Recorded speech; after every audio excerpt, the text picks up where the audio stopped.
இருக்கிறது.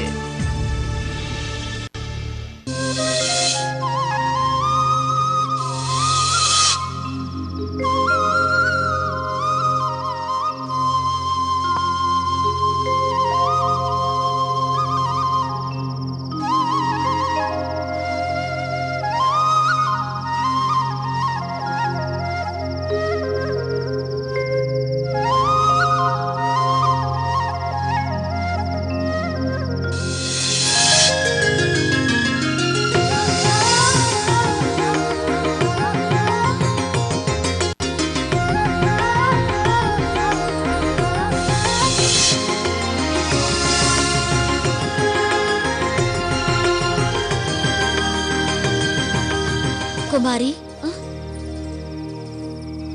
தோழி இங்கு வந்து சிறிது நேரமாகிவிட்டது. ராஜகுமாரியின் மனதி பொழுது இங்கே இல்லை என்று தோன்றுகிறது. அது சரி, அவரை பிடித்திருக்கிறதா? தங்களுக்கு விருப்பம் உள்ளதா? அந்த குரத்தின் வாக்கு பலித்து விட்டதல்லவா? ராஜகுமாரியின் மனதை கவர்ந்த அந்த இளைஞர் யார் என்று தெரியுமா உங்களுக்கு? ஹஸ்தினாபுரத்து ஏயாதி மகாராஜன் ஆவார். வேட்டைக்காக வந்துள்ளார். பிறகு இன்னொரு விஷயமும் அறிந்தேன். வேட்டைக்கு வந்த மகாராஜாவிற்கு பெரிய மிருகங்கள் ஏதும் கண்ணில் படாத போது அவர் முன் ஒரு புள்ளிமான் வந்து விழுந்தது. அப்பொழுது அந்த மகாராஜா அந்த புள்ளிமான் மீது மன்மத அம்பை வீசினார். இப்பொழுது மகாராஜா கூடாரத்தில் புள்ளிமானை நினைத்தும் இங்கு புள்ளிமான் வேட்டைக்காரனை நினைத்தும் மனம் ஏங்கிக் கொண்டிருக்கிறார்கள். சுகந்தி, தேவையில்லாமல் ஏதும் பேசாதே. பிறகு என்ன? நான் தான் பார்த்தேனே, அந்த முதல் தரிசனத்திலேயே மகாராஜா மதி மயங்கி விட்டார். ராஜகுமாரி இங்கே கனவு காண ஆரம்பித்து விட்டார்.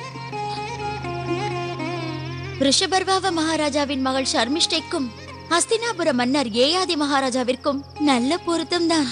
சுகந்தி, இங்கிருந்து போ. நான் போகிறேன். ராஜகுமாரி கனவு காணும் வேளையில் இந்த தோழிக்கு என்ன வேலை?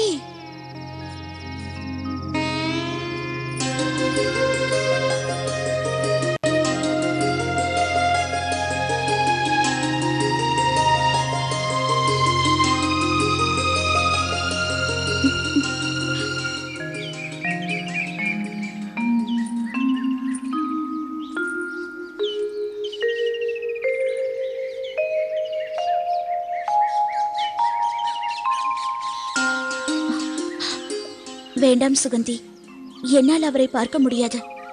எனக்கு வெட்கமாக உள்ளது.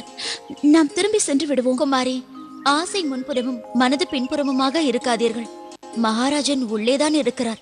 சென்று பார்த்து விட்டு வாருங்கள். அவர் என்னை பற்றி என்ன நினைப்பார்? ஒன்றும் நினைக்க மாட்டார். அவரும் குமாரியை பார்க்க ஆவலாய் இருப்பார். நீயும் வா சுகந்தி. என்ன குமாரி இது? ராஜாவும் ராஜகுமாரியும் தனியாய் உரையாடும் பொழுது தோழி இருக்க கூடாதல்லவா? தைரியமாக போய் வாருங்கள்.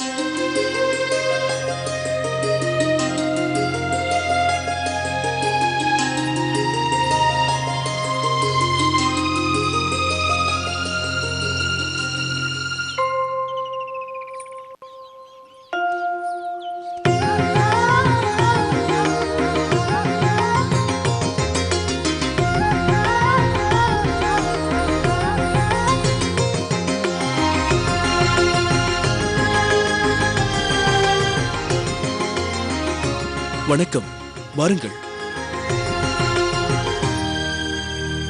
மகாராஜா, அப்பொழுதிருந்த மனநிலையில் தாங்கள் யாரென்று சரியாக கேட்காமல், உங்களிடம் ஒரு வார்த்தை கூட பேசாமல் நான் சென்று விட்டேன். அதனால் தாங்கள் என்னை மன்னித்து விடுங்கள். பரவாயில்லை, உங்களை சந்தித்ததில் மகிழ்ச்சி. அந்த நிலையில் என்னை அறிமுகப்படுத்திக் கொள்ள முடியாமல் போனதே என்று வருத்தத்தில் இருந்தேன். நான் ஹஸ்தினாபுரத்து அரசன் யயாதி. வேட்டைக்காக வந்தேன். தெரியும். தாங்கள் யார் என்று நான் அறியலாமா? அசுரகுல ராஜாவாகிய ரிஷபர்வாவின் மகள் ஷர்மிஷ்டை. அப்படி என்றால் ராஜகுமாரி தானே? ராஜகுமாரியிடம் ஒன்று கூற வேண்டியுள்ளது. கூறுங்கள். நாம் இருவரும் சந்தித்தது ஈஸ்வரனின் கிருபைதான். வேட்டைக்காக நான் செல்லும் பொழுது நீங்கள் வந்ததும் வேட்டையாட இருந்த என் எண்ணத்தை நீங்கள் திசை திருப்பி விட்டீர்கள். இதை விதி என்றுதான் சொல்ல வேண்டும். நான் செல்ல என்னை அனுமதிக்க வேண்டும். அப்படியே ஆகட்டும். சர்மிஷ்டை,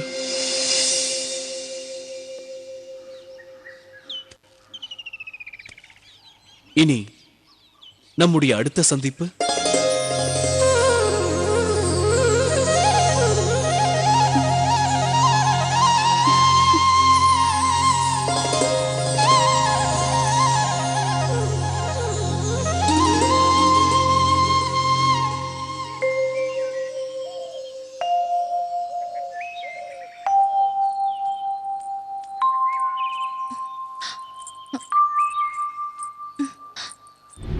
குமாரி, தங்களிடம் ஒரு ரகசியத்தை கூற வந்தேன். என்ன?